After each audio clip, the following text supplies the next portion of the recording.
Hi, everyone. My name is Pam Parker, and with my partner, Vincent Bernard, we're so happy to welcome you to our second episode of This This Book book is is So so Good. good. So, Yes. Vincent and I, for those of you who are newbies to our show, met through an MFA program Hmm. at Sierra Nevada University. Yes, While we are writers, we're here because we're really avid lifelong readers, and we absolutely. want to talk to you about books that we love. Hmm. I just want to take a couple of seconds to explain my bizarre background here. My husband and I are moving next week. We're in Hmm. the big downsize move from our suburban home of almost 35 years to a Wow. little apartment downtown. And Hmm. so behind me, there's some artwork that I'm trying to figure out if it's going with me and where it's I going to like the go. picture back there. That's a pretty An dope picture. empty bookshelf. It's so sad, but Your they're all empty packed. The books bookshelf. are coming with me.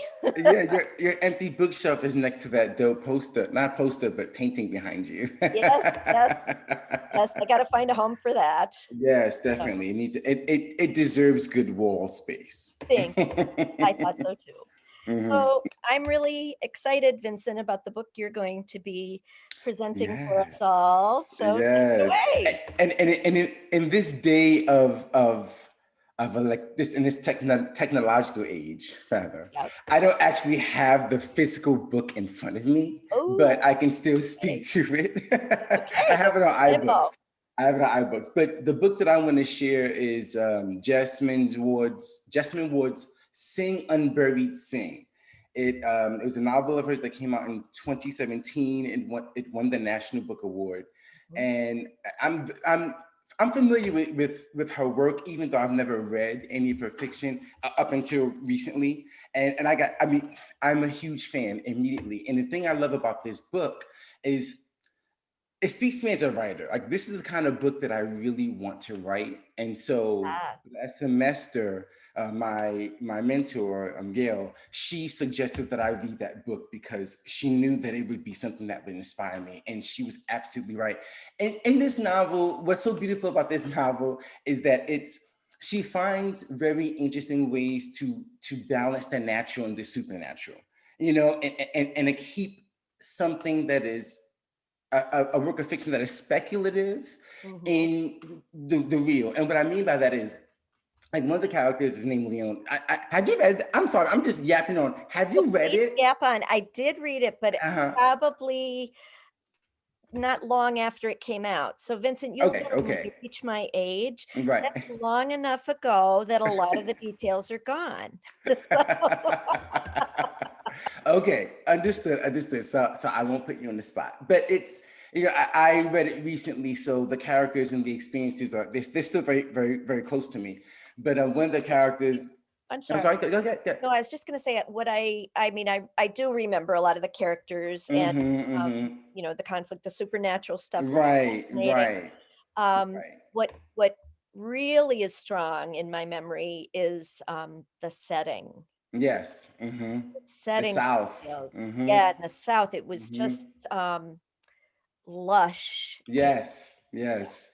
That's a great word to use. Yeah. She definitely is amazing with her ability to root you in the setting and to make you feel like you're there. And especially because the work is so magical. It's part magic realism, it's Southern Gothic, it's literary fiction, it's all of those mixed. And the character Leonie, she's Jojo, who's the main character's mom.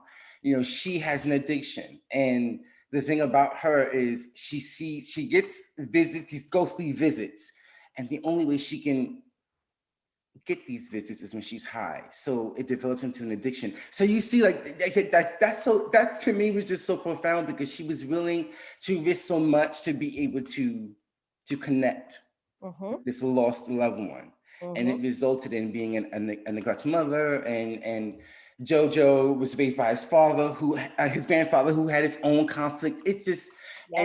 and and then too, it's a novel that deals with race relations. It's a novel that deals with Black people and white people in the South and how we sometimes love and hate each other, hmm and it does so in a very, for lack of a better term, I'll say tender way, because and I say that because it's not what drives the book.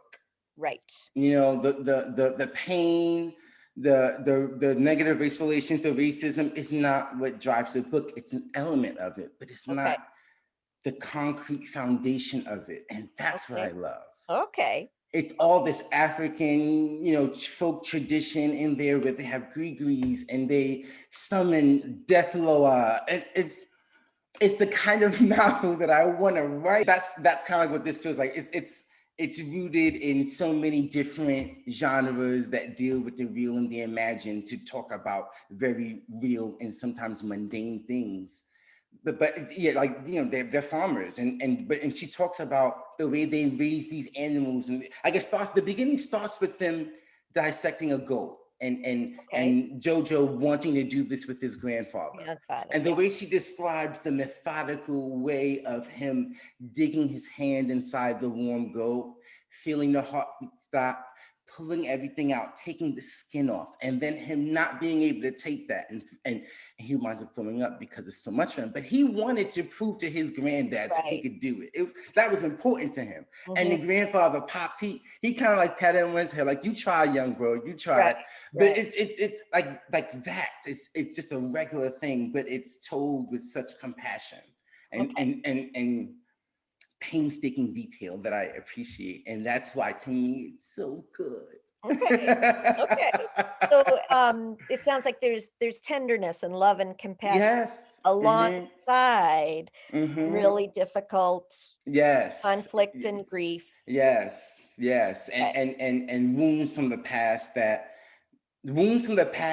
are tied to the present in the novel, usually through ghosts, you know. Okay. So she uses that as a vehicle to carry the novel and to also carry time.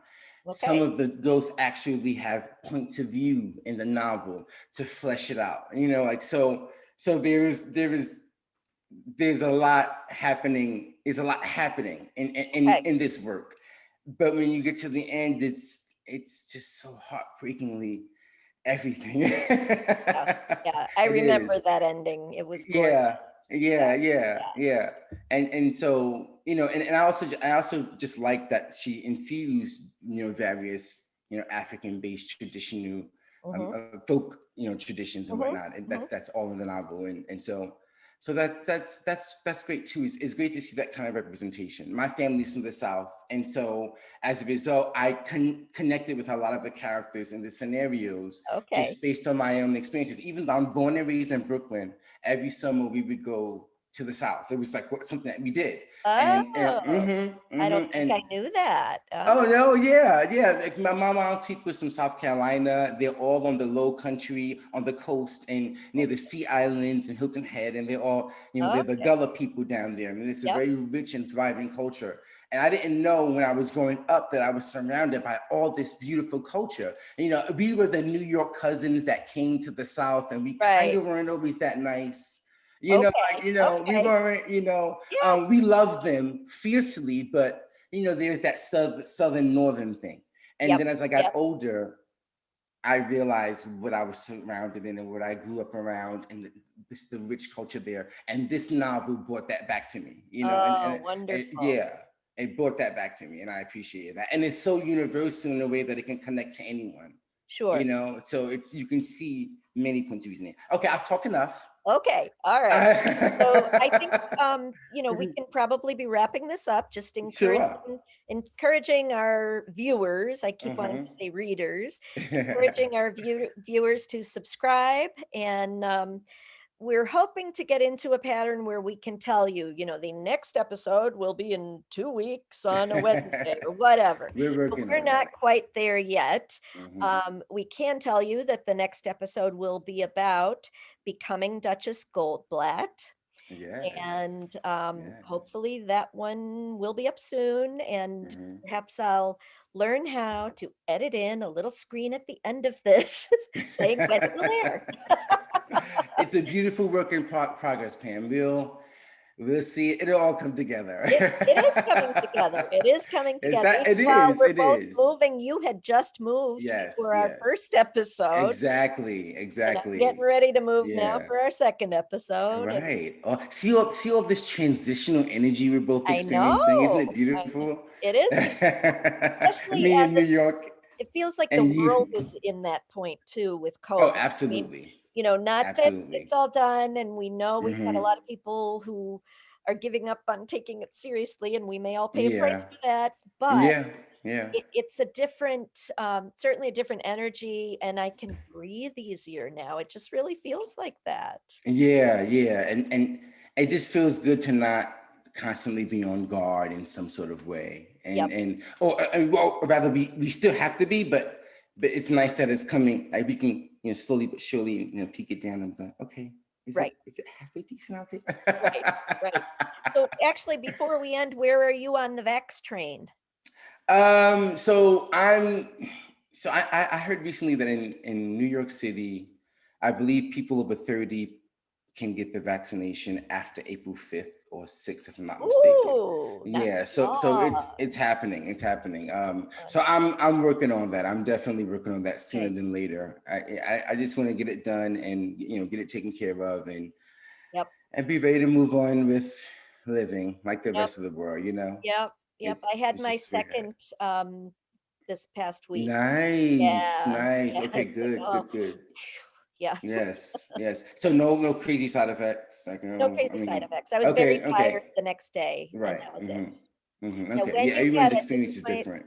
oh, I'm so sorry. I spoke right over you. No, I said Right. everyone's experience is so different. Right. Right. Mm-hmm. Mm-hmm. I will tell you the one thing my nurse at my doctor's office has always told me for every flu shot, and I've always done it. Mm-hmm. After she does the injection, she has me swing my arm around a few times backwards and a You're few times right. forwards. Right. And I did Right. that after my COVID shot, and I didn't have the kind of arm pain other people have talked about. So just Interesting. telling you, Interesting. So maybe there's something to that. I Like think yeah, so, at least for yeah. I me. Yeah. mean, Yeah. okay. It's that's worth noting. So Yes. when I get mine, I can definitely keep that in mind. All right. Well, you take care. Yes, you too. Viewers, take care, and we'll see Yes. you next time on This book This Book is is So so Good. good.